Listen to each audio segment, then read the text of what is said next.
Hi ಎಲ್ಲರಿಗೂ ನಮಸ್ಕಾರ, welcome back to my channel. ಇವತ್ತು ನಾನು ಈವ್ನಿಂಗ್ ವ್ಲಾಗ್ಸ್ನ ಸ್ಟಾರ್ಟ್ ಮಾಡ್ತಾ ಇದ್ದೀನಿ. ಯಾಕೆಂದರೆ ಇವತ್ತು ನನ್ನ ಮಗಳ ಒಂದು ಬರ್ತ್ಡೇ. ಸೊ ಹಾಗಾಗಿ ನಿನ್ನೆನೇ ನಾನು ಕೇಕ್ ಆರ್ಡರ್ ಕೊಟ್ಟಿದ್ದೆ. ನಾನು ಹೋಗಿ ತರಲಿಕ್ಕೆ ಆಗಿರಲಿಲ್ಲ. ಸೊ ಹಾಗಾಗಿ ನನ್ನ ಸಿಸ್ಟರ್ ತೊಗೊಂಡು ಬಂದರು.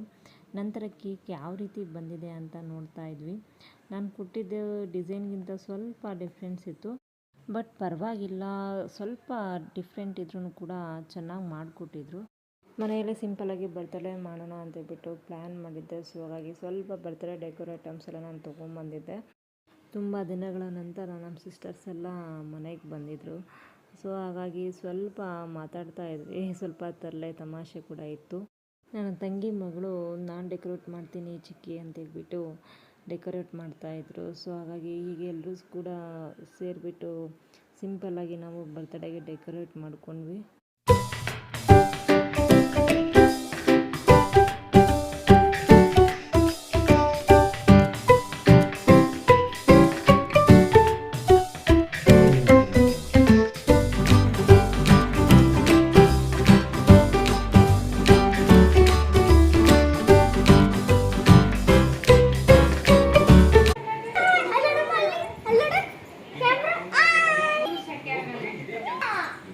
ಸಿಂಪಲ್ಲಾಗಿ ಈ ರೀತಿ ಡೆಕೋರೇಟ್ನ ಮಾಡ್ಕೊಂಡ್ವಿ. ನೋಡಿ ಹೇಗೆ ಬಂದಿದೆ ಅಂತ ನಾನು ನೀಟಾಗಿ ತೋರಿಸ್ತಾ ಇದ್ದೀನಿ.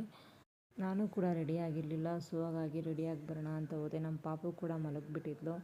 ಸೊ ಹಾಗಾಗಿ ಅವಳನ್ನು ಕೂಡ ನಾನು ರೆಡಿ ಮಾಡಿದೆ. ನೋಡಿ ಅಕ್ಕ ತಂಗಿ ಹೇಗೆ ಕಾಣಿಸ್ತಾ ಇದ್ದಾರೆ ಅಂತ ಹೇಳ್ಬಿಟ್ಟು ಇಬ್ಬರು ಕೂಡ ರೆಡಿ ಆದರು. ನಂತರ ಎಲ್ಲರೂ ಕೂಡ ರೆಡಿ ಆದ್ವಿ. ಬರ್ತ್ಡೇ ಸೆಲೆಬ್ರೇಷನ್ ಕೂಡ ಸ್ಟಾರ್ಟ್ ಆಯಿತು.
ಬರ್ಡೇ ಸೆಲೆಬ್ರೇಷನ್ ಅಂತೂ ಆಯಿತು. ಎಲ್ಲರೂ ಕೂಡ ತುಂಬಾ ಖುಷಿಯಾಗಿದ್ದರು. ಅದರಲ್ಲೂ ನನ್ನ ಮಗಳು ಅಂತೂ ತುಂಬಾ ಖುಷಿಯಾಗಿದ್ದು.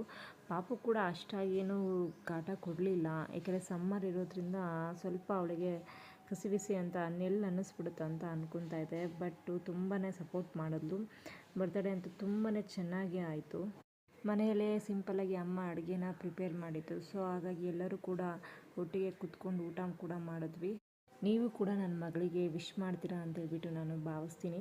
ನಿಮಗೆ ಈ ಒಂದು ವಿಡಿಯೋ ಇಷ್ಟ ಆದಲ್ಲಿ ದಯವಿಟ್ಟು ಲೈಕ್ ಮಾಡಿ, ಶೇರ್ ಮಾಡಿ ಹಾಗೂ ಸಬ್ಸ್ಕ್ರೈಬ್ ಮಾಡ್ಕೊಳ್ಳೋದನ್ನು ಮರಿಬೇಡಿ. ದಯವಿಟ್ಟು ಸಪೋರ್ಟ್ ಮಾಡಿ. Thank you for watching. Thank you all.